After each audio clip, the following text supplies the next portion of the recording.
Welcome to Business Casual. I'm your host, Nav Nanwa, the show where we provide you all the local news currently affecting the business world here in Peel, as well as we discuss the global business issues affecting the world as a whole.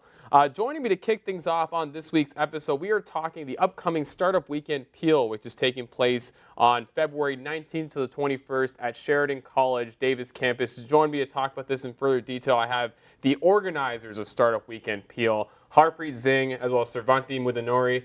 Thank you, both of you guys, for joining me here on Business Casual Talk about Startup Weekend.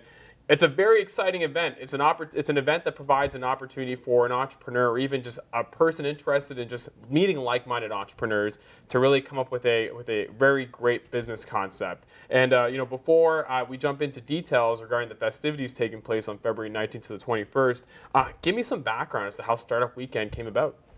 Sure. So, thank you for having us, first of all. So, Startup Weekend came about, I guess everybody has their own Startup Weekend story. I attended Startup Weekend 2014 at Microsoft, had a great experience, really enjoyed meeting people. I'm still in touch with all my friends. And it was a great boot camp crash course in entrepreneurship all in one weekend. And how about you? Well, for me, I was involved in a startup community in university, and after I graduated, I didn't really have a community that I could be part of. Mm-hmm. And I'm from Brampton, so I decided to attend like Lab B's workshops, and we kind of decided to start working on Startup Weekend Peel, where we would give people an opportunity to pitch their ideas and bring their ideas to life. You know, I actually was in attendance at the last Startup Weekend that took place in Peel, and what I found very interesting about the event was that there were so many individuals from different backgrounds, occupationally, right? You know, you had people that were from the health sector, people from the tech sector, people who were just normal business people working 9-to-5 jobs, all getting themselves around this activity just to come up with a business idea in the course of 48 hours. What is it about this event that really gets people excited?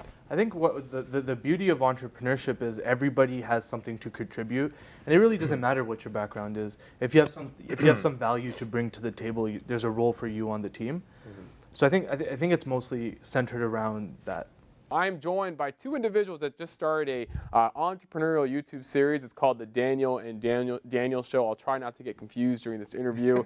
I'm joined by Daniel Lewis, who is the mind behind Tea by Daniel, as well as Daniel Francavilla, who is the owner of Access Communications. Gentlemen, thank you so much for joining me here. Thank you for having me. As always, you guys are better dressed than I am, so I'm hoping the viewers don't really notice that. But I really wanted to have you guys on the show because you guys just created this YouTube series, and being that both of you are really prominent entrepreneurs in the Peel region, in particular in the city of Brampton as well. I'm curious to know, how did this idea come about? And Daniel, we'll begin with you.